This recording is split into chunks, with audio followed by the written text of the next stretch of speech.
A massive hello to all our members and a very warm welcome to each and every one of you who have joined us on our first webinar, Pay and Why Nurses Deserve a Decent Pay Rise. For those of you who don't know me, my name's Pat Cullen. I'm the Director in Northern Ireland, probably better known as that woman that arrived into the position and took our Northern Ireland members out onto picket lines in the cold and frosty mornings of the earlier in the year. Looking back on that, that was one of the most wonderful times of my career, because it's what nurses do best. It's about nurses standing up, having their voice heard. It's what the RCN does best. And I'm very, very proud and privileged to say that we've done that. Tonight, we are joined by our own General Secretary and Chief Executive, Donna Kinnear, and also by with Helen Wiley. And Helen's the Director in Wales, and Helen is also our pay lead for the organisation. Tonight's your night, members. It's the night that you've got time for a conversation with us about pay, the very reason that we did take strike action in Northern Ireland. It's the first of a number of webinars that we're going to do with you and have time with you as our members. So I'm not going to witter on or eat into your time. All I'm going to say is that we hope to take as many questions and have time to answer them as possible tonight with you. If we don't have time tonight to answer all of your questions, we have a number of webinars set up. The next one being on Thursday night, and that is with our Chair of the Trade Union Committee, Graham Reevy, and our very own Trade Union Committee UK lead in Northern Ireland, Denise Kelly. So you will have an opportunity to do this again. And then following Thursday night, there's a number of other webinars that are also set up. So we've got an hour together. I'm, as I say, not going to eat into your time, and I'm going to move very quickly to your questions. I will put your questions to either Donna or Helen, who will do their very best to answer them. So I hope you enjoy the session with us this evening, and we're certainly looking very much forward to be engaged with you. So already, members, I've got a first question in. You're very quick off the mark. And the first question is posed to Donna. And it says, last week, the government announced pay rises for some public sector workers. Members were angry to see that they weren't, if you just give me a second, it's that they weren't included. And certainly our members have voiced that anger. I think it is important that we start the discussion tonight by explaining what did happen and what the RCN is doing about pay, and on that very issue, I'm moving it over to Donna. Okay, so the announcement last week was as a result of the government's pay settlement with some public sector workers.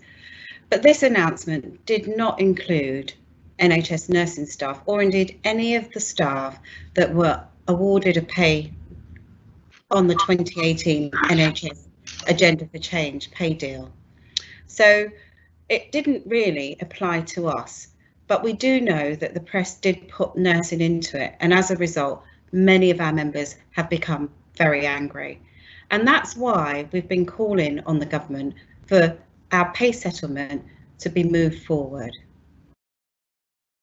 So just in a summary, the announcement last week wasn't about nursing staff, but we have responded and we have called for pay talks to be brought forward. You're muted, Pat. Sorry, I will get used to this. The next question, thanks Donna, is for Helen. And Helen, could you start to give some explanation about the pay strategy for RCN? Thank you, Pat, and good evening, everybody. Pleasure to do so. We've been working for some time on the pay strategy for Pay 2021, working with our elected boards and members through our governance structures, which is our Trade Union Committee and also our RCN Council. So the latter part of last year and then finalised in early this year, we were able to put together an RCN members pay policy, which set out the principles for pay negotiations and discussions for our members wherever they work, be it in the NHS or in a GP surgery or in a nursing home or anywhere else where they're employed. And those principles set out things like we were looking for percentage pay rises, we were looking to ensure that good terms and conditions were secured for our members. And that RCN members pay policy went through all of our elected and appointed committees and was signed off by our council in early 2020. So alongside our pay policy, which set out those principles, we've been working on a pay strategy for the NHS. And again, using the Trade Union Committee and the council as the governors making the decisions, bringing them expert advice from the staff and analysis and identification of risks and benefits to help them make decisions. We've been moving that further forward over the past few months. We're members of the NHS Staff Council, so it's really important that we work with the other unions because collectively we are very strong. And we've been through a number of discussions with the other staff side unions to position and to lobby for a substantive and significant pay rise for 2021 for nurses and others on Agenda for Change pay scales. Recently, on the 3rd of July, the joint unions and the RCN, from a significant position of power as part of the Secretariat, called on the Westminster Government to bring forward the pay round for 2021 in order to secure a pay rise for our members before the normal April of next year, given the significant contribution that they've been making during the COVID pandemic. And that's really where we are at the moment today. We're still working together as unions, we're still taking soundings, and obviously in terms of the RCN, we're using our members' experiences and views to continue to feed into that process, Pat. Thank you very much, Helen. And Donna, back to you. Members would like to have some explanation on what it's meant by the term bring it forward when we talk about bringing forward pay. Donna, you're on mute. You're on mute, Donna. We'll get used to this. Yes. So when we entered the pay discussions in 2018, we always knew that we could come back in the last year to renegotiate, and therefore it's absolutely right that we can ask the government to bring the talks forward to start the negotiations as soon as possible. Clearly it is an ask from us, and we are waiting with the other unions to see what the government's response is, but that will go to the partnership, the partnership council. So absolutely start in those talks as soon as possible so that we can actually get our members' asks in front of the government. Very good, thank you, Donna. And then another question that's coming in is saying regarding strikes. Some of our members have been talking to members in Australia who explained that they strike regularly, and that is right, over their right to, I was seeing now what it says, regularly over there, and they refuse to take patients, explaining that they could lose their PIN or their registration for taking more patients. Is this something that we would consider? And maybe back to Donna again, and Donna, if you would unmute your... Okay. Yes. So, of course, every country is different. But what I would say is when I came in to lead the RCN, in my first speech, I said strike action would never be off the table. However, taking industrial action is always a last resort for any trade union. And I think really for us as nursing staff, patient care is always going to be our first priority. So when we talk about industrial action, we've experienced taking industrial action before. Don't forget, it was us who pushed and took successful industrial action in Northern Ireland just this year. And that showed clearly how pay and safe staffing mattered to our members. But of course, any decision about taking industrial action will be taken by you, our members, and your elected council. So we're not really taking lessons from any other unions, we will use our own framing, our own context to discuss whether industrial action needs to be taken. But of course, we want to get the pay rise we need without delays and any complications, and we want to do so without having to take industrial action, because people have seen COVID has shone a light on the value of nursing. Thank you, Donna. Helen, the next question I'm going to pose to yourself, and it is: for successive years, members feel that the government has failed to value the nursing profession and relied on us, as they say, on rolling over and taking what was given to us.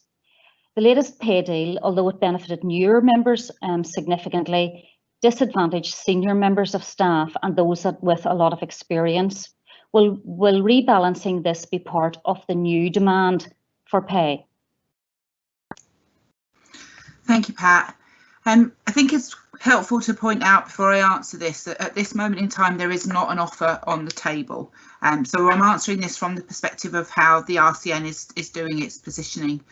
When I answered the previous question, I spoke about our RCN members' pay policy, and the work we've done through that has been really clear that members are saying to us that for 2021 they want to see a percentage rise. They don't want to see lots of other aspects built into our asks and demands to the UK governments, because that can be confusing and isn't always easy to understand. They want to see a significant pay rise that recompense them for the skills and knowledge and expertise that nurses bring to patient care every day. And for that reason, that's the mandate that our trade union committee and our council have been asking us to work to, and we continue to do so. Now, we believe that a significant pay rise of percentage across the bands on every single pay point will therefore be significant for every member, irrespective of whether they're new or they've got experience. But importantly, it will also help those members at the top of the band to really see the worth that the government's going to put into them. And that's why we're demanding that the government come up with a simple, high percentage rise for 2021. Okay, and the next question is: what can members do to support the RCN in getting an appropriate pay deal? And I'm putting that to Donna. It's really important that as members we speak to our relatives, our friends, because the most important thing for us to get a pay rise to the level that we want is the public support. Most of you will have seen that this government probably listens most to public opinion.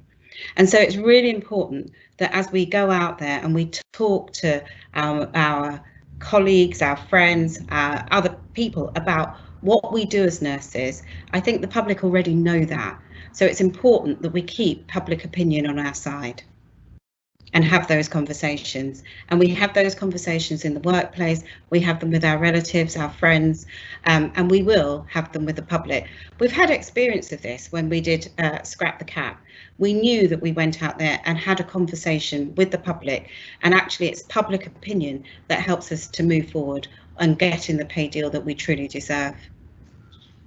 Yeah, and I couldn't agree more, Donna. It's what was the success of the strike in Northern Ireland. The public remained and took every step of the way along with our members, and that's why our members achieved what they did achieve. So absolutely right, Donna. The next question, back to you, Donna, you're not getting off lightly, is: why is nursing pay so controversial an issue? An interesting question. Well, you and I know that the nursing is the largest staff group in the agenda for change. And even for years, we've suffered from pay restraints. And I think it's controversial because until this year, I think successive governments have been able to minimise the role and function of nurses. And we've never been able to have the conversation. And COVID, but partly because they didn't want us to have that conversation, I think what COVID COVID-19 has done is shone a light on the skills and the professionalism and the way in which we stood up. So I no longer expect to hear anybody asking me, what does a nurse do? Because it's been out there for all the public, for all our ministers, for the government, for the opposition, for everybody to see. So I'm very clear that it has been controversial because there are those that have sought to minimise our skills and abilities in order to pay us cheaply. There are those that have sought to put us in the background, but actually what COVID did is put us in the foreground, and we can capitalise on that if we work together. Excellent, thank you, Donna. And Helen, a question for yourself. A member asks, can we see pay rewards for completing work-related courses? And the member says, not everyone wants to move into management, which is true. However, happy to complete courses as it helps them and their patients to remain in clinical focused positions. So again, for me, the important part here is about seeing an award for NHS staff in 2021 that bites right across the bands, every single pay point, and significant and meaningful. So it rewards you whether you stay as a nursing support worker, you work as a staff nurse, you're an advanced nurse practitioner, or a consultant nurse, or a senior manager. The RCN UK members policy is very clear about that. That's important to our members. We've been listening to that loudly over the last few months, in fact the last year or so, and we believe that by doing that we will see a reward that everybody feels shows and rewards them for their skills and knowledge and their competencies. Of course, in terms of completing courses, etc., we would expect good employers to support all registered members to complete the requirements for revalidation and to invest in them, because well-educated nurses make really good carers, and we know the evidence shows they absolutely improve patient outcomes. Thank you, Helen. And back to Donna, the next question. Will the RCN be producing communications materials to aid members to have those conversations with colleagues and indeed the public? Donna, you're on mute. Donna, you're on mute. Yeah, okay. Yes, of course we will be producing materials to help us have those conversations. I guess what I would ask all our reps, who are so important in driving this forward, and other members too, is to make sure that they actually read the materials that we send out to them. This is the one time we will put it up on the website, but we'll always be sending it out to your email addresses. And we've already sent out a huge amount of material on pay so that we can keep you, our members, informed, and so that you're able to have those conversations with the public. Of course, we know that it's very, very difficult on top of a working day. But one thing we will say to you is if you check your emails regularly, you will get the information, because I have always said I'm committed to every step that we take throughout this to be transparent and to work with our members. And we take our, the things we do from you, our members. Our survey was about what you said and what would make you feel valued. So when we produce the materials, it will be for you. Thank you, Donna. Now, an interesting question for you, Helen. Do you believe Agenda for Change is good for nursing? Thank you, Pat. I get all the interesting ones, which I like to have. And of course, we should remember that Agenda for Change came in 2004, and it was based on the principle of equal pay for work of equal value. Just prior to that, we were part of a Whitley Council just for nursing, and there were other Whitley Councils for other professions.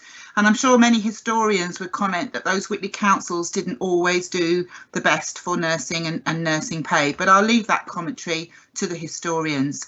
So we do have a pay procedure and system that's based on pay for work of equal value, but I think we are all hearing that there are some people talking about the imperfections about Agenda for Change. And sometimes that's about how we use the system, and sometimes that's about the system itself. I think what's absolutely key, though, for us at the RCN is that the mandate that our council and trade union committee are signing up to is that we need to work in partnership. We need to work with other unions to ensure that we have not just fair pay and conditions, but it's also equal pay proofed. And for that reason, we have to continue to review and consider Agenda for Change in the context of nursing and nursing careers. And that's something that we're very committed to do over the next few weeks, months and years. Thank you. And back to you, Donna, this time.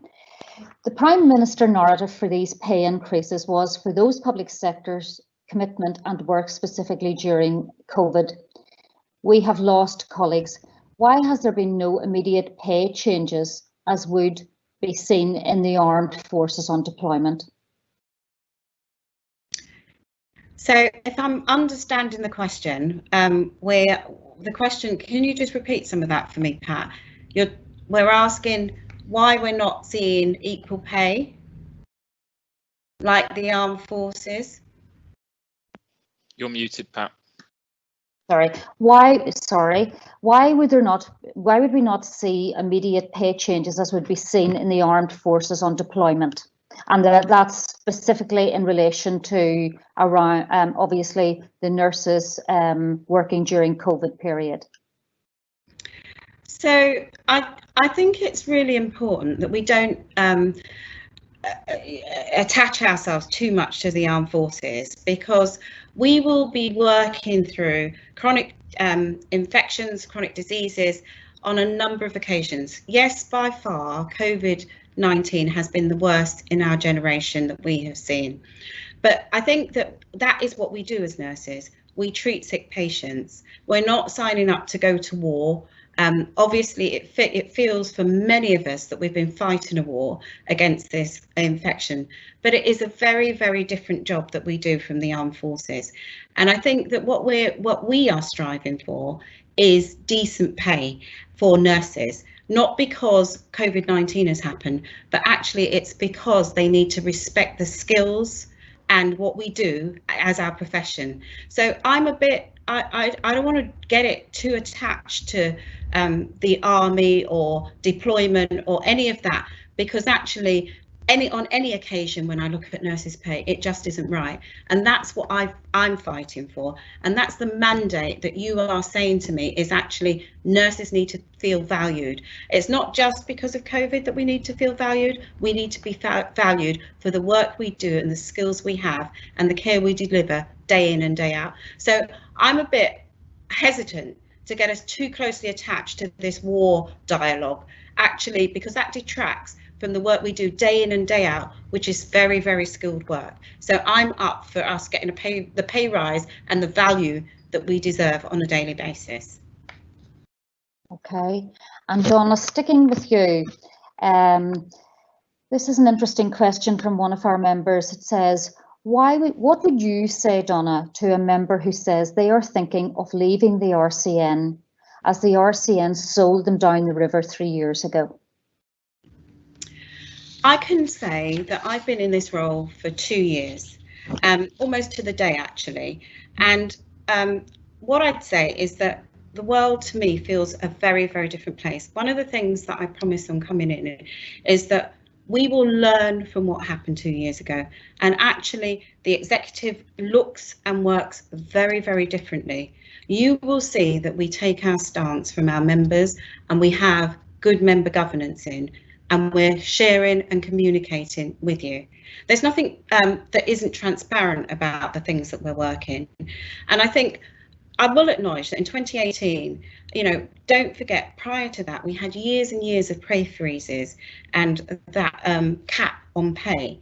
And we know that some members didn't do as well as others, but actually we are committed this time to go for a simple pay rise that people understand, that make sure that we're valued for the work that we do. And I can't put it any simpler than that. All our members need to feel that pay rise in their pockets, and that's what we're committed committed to. I think there are things that happened in the past, but I'm on to moving forward on pay, and a different regime, different executive, different governance structures, and we will fight for the pay rise that you deserve. Thank you, Donna. Helen, a member says, please can you ensure that the pay deal is not just agenda for change NHS? Staff in primary care and community care settings and in care homes or independent care settings are on varied salary scales, terms and conditions and will not see an NHS pay rise. Do you want to make some comment on that? Thank you, Pat. I think I'd just like to start by saying, let's be absolutely clear here. It doesn't matter where you work. If you're working a part of the nursing family, you deserve a rise. Our members working in social care and in other parts of the independent sector are professional and as worthy of the rise as their colleagues working anywhere else. We influence and negotiate for the NHS with other unions through a well-developed and mature collective bargaining structure. And that structure is not available in many other areas, particularly with small employers or private employers where they choose not to recognise the RCN, and therefore it's difficult for us to have that same level of influence and that ability to negotiate. Having said that, the RCN is building a new approach to influencing pay in this sector for our members and is currently working with members in that sector to hear what their needs are for us to support them with improving both their pay and their terms and conditions. But getting a good rise for the NHS is also a significant lever in other sectors because there is a shortage of nurses right across the piece. So there is a competition for skilled professionals. So whilst we have those mature structures and we can deliver some aspects for NHS members, we want to use that as a lever for members outside of the NHS, but clearly also build on the work that we've started in order to influence for them and make sure that the best we can do for them in terms of affecting and influencing their pay, terms and conditions. Thanks, Helen. Donna, a question from one of our students, and it's a question actually that came up time and time again during the time of the strike in Northern Ireland, and that is the students' involvement in the discussions and debates around such issues as pay, and indeed at the time about strike in Northern Ireland, this came up as well. And it really is about how to involve our students, what influence can they have. And the student that has put the question or the comment in says that most of the students wouldn't even know at this point in time that the student committee had a briefing from the trade union committee and they found that most helpful. And I'm just wondering, do you want to make some comment or discuss how students can, whilst they can't have a vote at this point in time in pay, how can they become involved? Because they are our future nurses and they are really important in the whole discussion around pay. So I'm going to say that, look, students we are part of our nursing family, and therefore it's as important for them, because actually it's a way of them protecting their futures, to be part of this debate. So when we talk about transparency at every level, it means that we're having the discussion at every single level.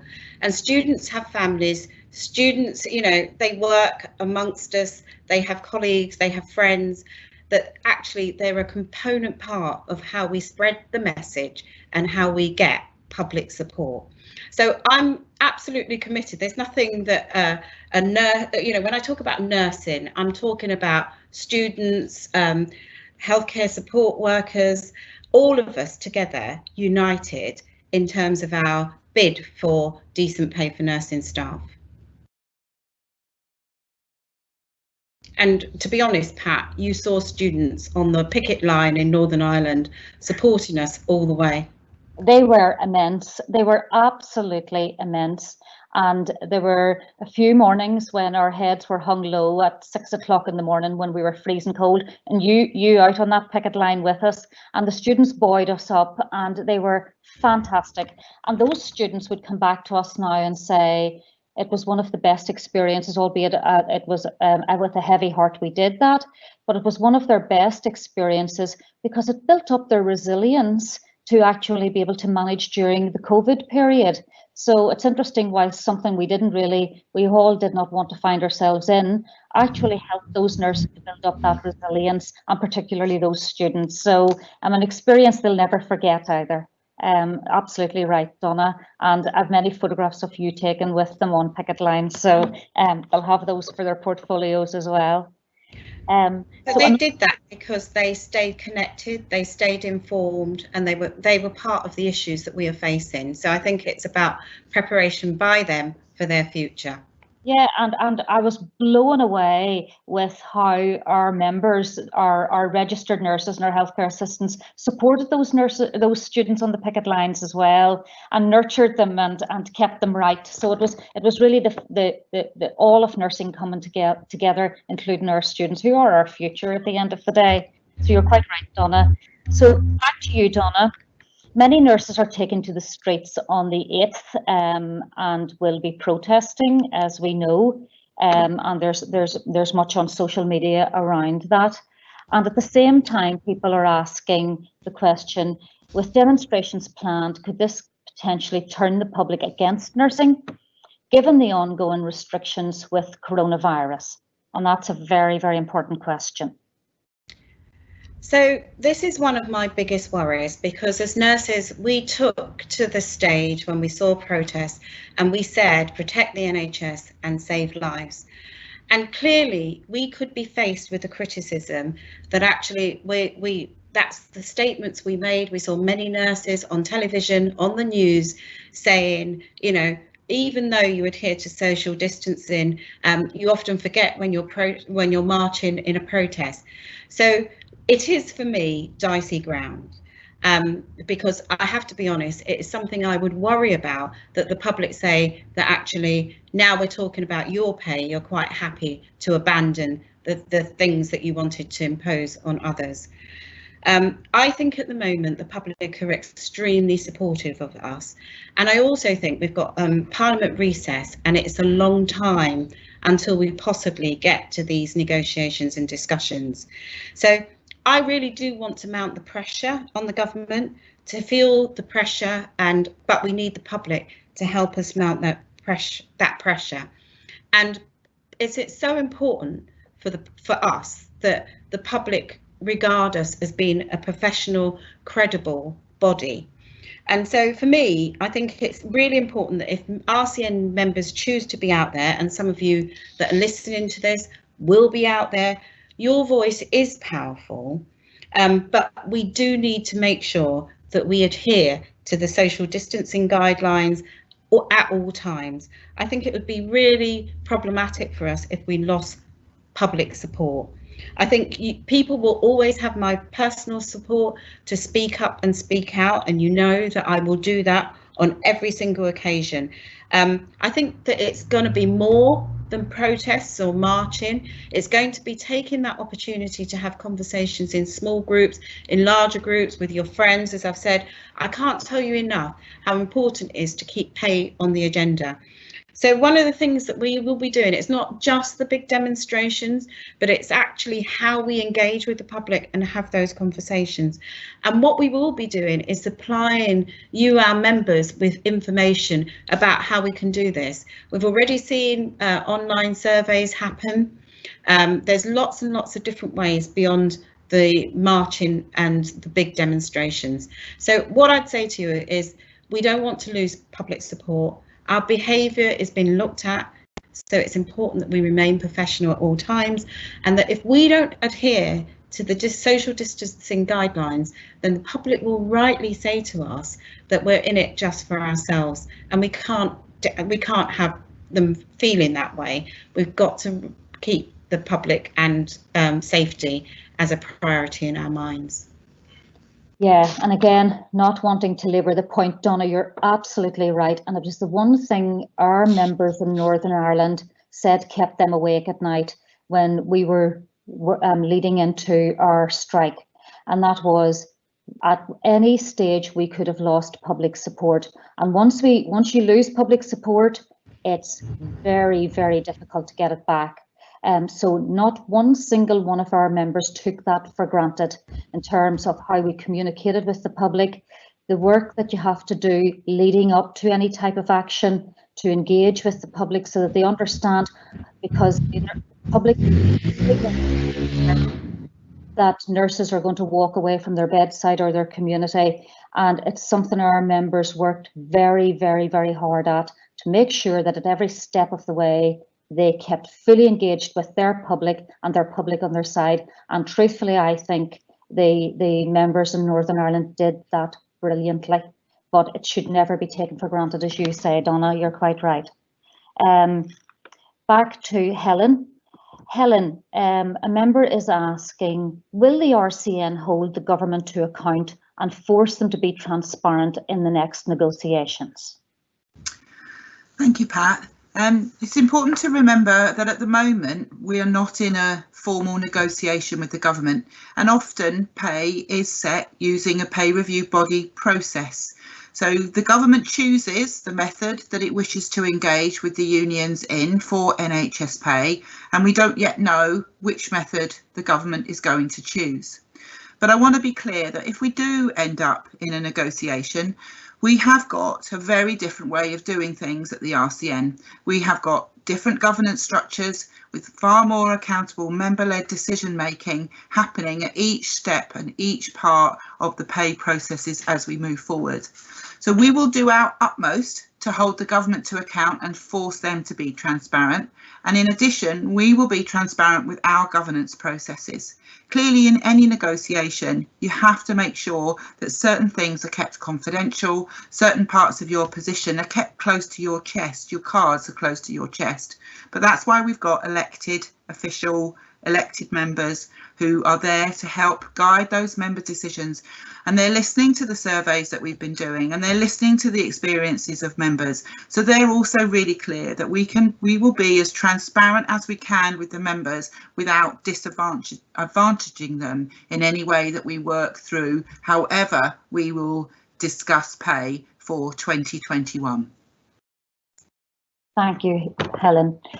Donna, a member has made the comment which we know, and that is that nursing is clearly one of the most trusted professions, and it comes out in every survey as one of the most trusted professions. And is this something that we should be focusing on and building on in order to increase and influence and further those people in power? Well, I think it's been no secret for a number of years we've come out on top as the most trusted profession, and I think that is because every patient that we speak to or we touch knows that they can believe and trust in us. I think it's something we have played out to the government on many an occasion, so I don't think it's anything new.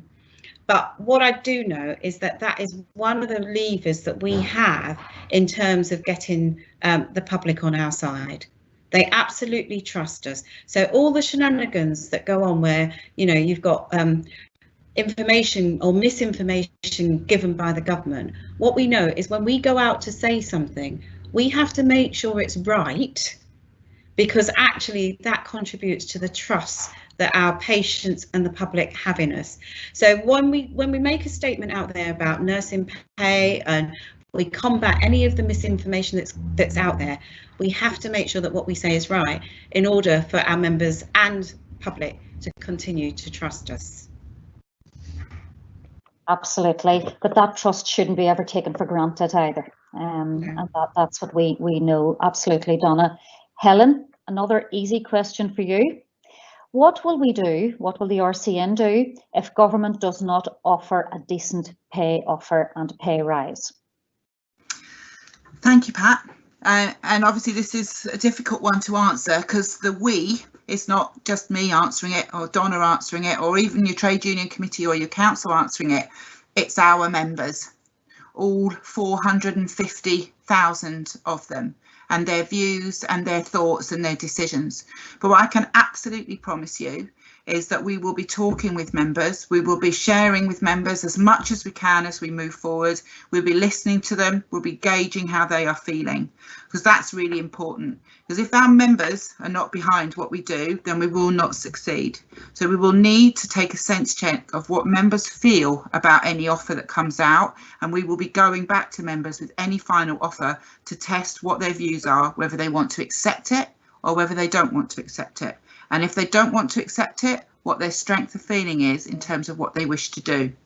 And that's how we will deal with what happens if the government does not offer us a decent pay rise. Thank you very much, Helen. Back to yourself, Donna. Donna, do you think that the health unions and nursing unions will be successful in getting the government to turn over on this issue? So we want you to crystal gaze into the future. Do I feel that they'd be successful in? Do you think that the nursing unions or health unions will be successful in getting the government to turn over on this issue or to change their minds on this issue about a decent pay award? Well, I think it's really interesting, isn't it? I mean, if you were to ask me on a personal level, I think that that's why the media last week attached nurses to something that didn't concern us, because they are testing the waters. I can't, if I had a crystal ball, I can't say whether the government will roll over, because I have to take into consideration we are entering a different period in time, a different context in terms of austerity. But what I can assure members is that we will take our lead from you. So whatever you ask for, that is what we are going to negotiate. And whatever you say is the red line in the sand, that's what we will push for. Clearly, in any negotiation, there's winners and losers. And I expect that, and sometimes there's even movement. But what I can guarantee for every single member is we will come back to you with whatever they put on the table. And it will be for you, the RCN members, to decide where we go from there. Very good, Donna. That's really important for members to hear. That's right. Helen, what can and should members do right now to actually push this agenda forward and to push forward the campaign? Thank you, Pat. And obviously we've got some very active members who are our accredited reps. And if you're not an accredited rep and you're really passionate about this issue, then come along and find out about being an accredited rep and help us be the listening ears of our members as well as the speaking of our members at grassroots levels.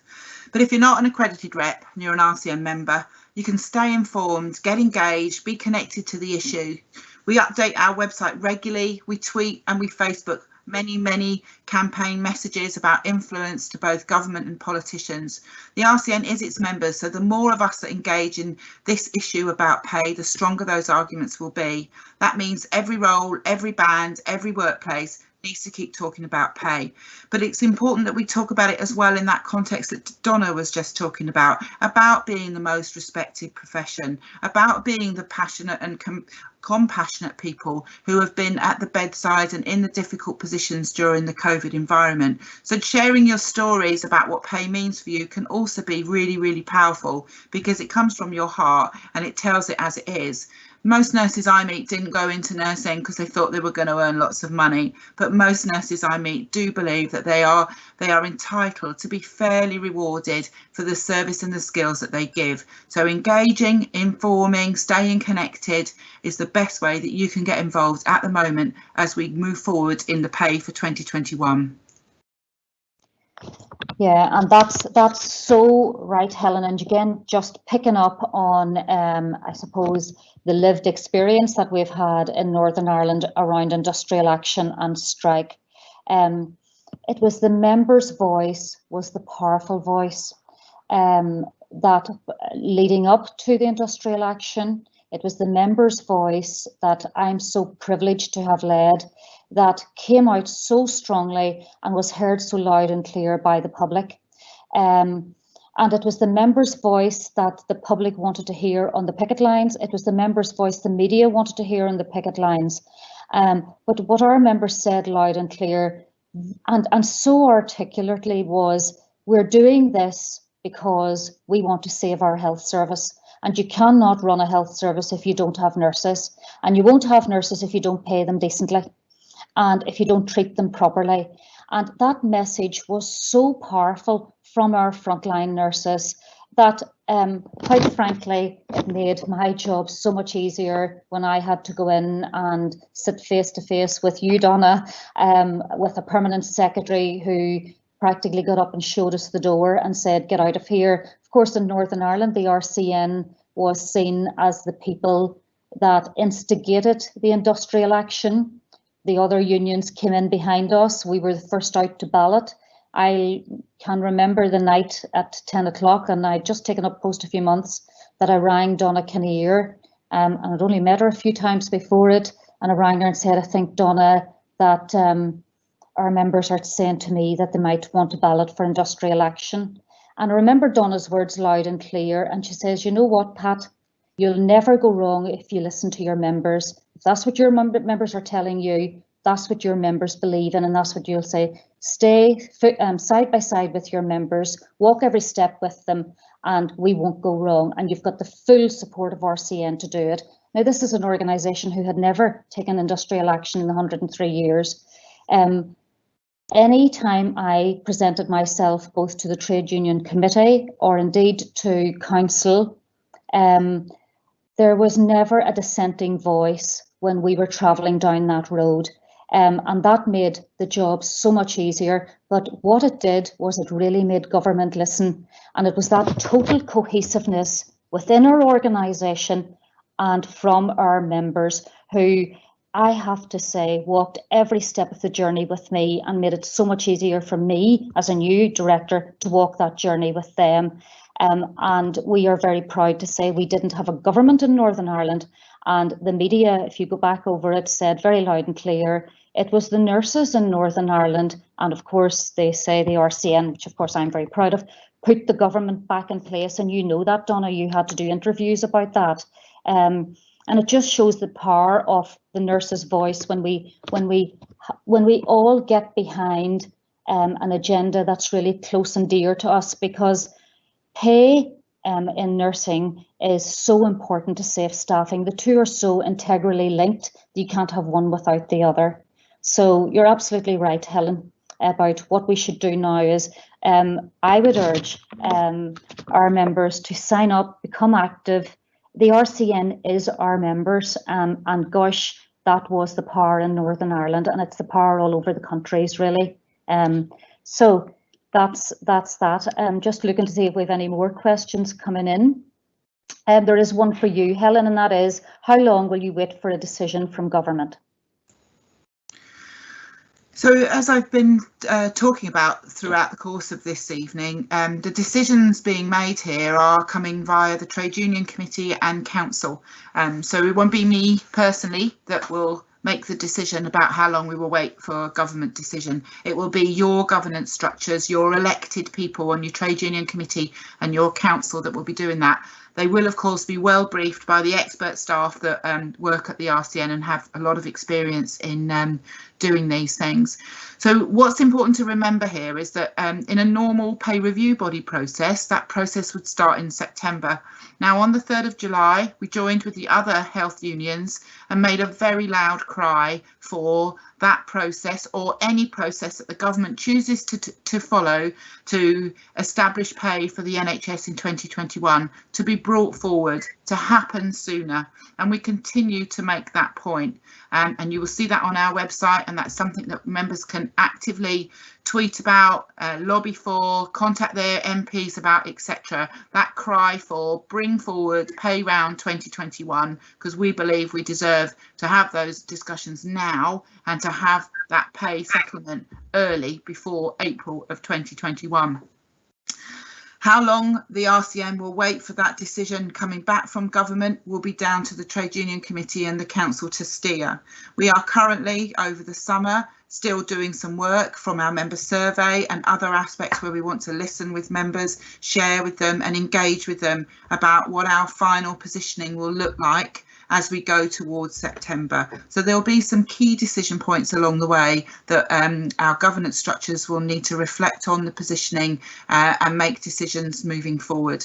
And I know that sounds a bit complicated, but that's the truth about the complexity of NHS pay. It's not a straightforward, we do this on this day and then that happens on the next day. There's a number of nuances that happen as well. The important bit, again, whilst we're going through this process, is that we keep up the visibility of the significant contribution that nursing has made during COVID-19, because the public have really warmed to nursing, and they've always seen us as the best profession, but now they've seen us do things like look after their loved ones on their deathbeds without them being there. They've seen that compassion come through from our members. So if we can keep that profile with the public, that support from the public, it's going to really help as we move forward in these discussions, because we've really got the public behind us, and you as members and active members are there to help and support that, and I really hope that you do. Yeah, thank you, Helen. Now we've got about 10 minutes left, and we've got another question in for you, Donna. And the question is, we often hear about reps and their role, our activists, our representatives.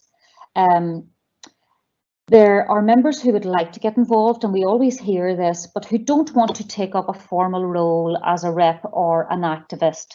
How can we develop activists within the organisations, those that don't want to take up those formal roles?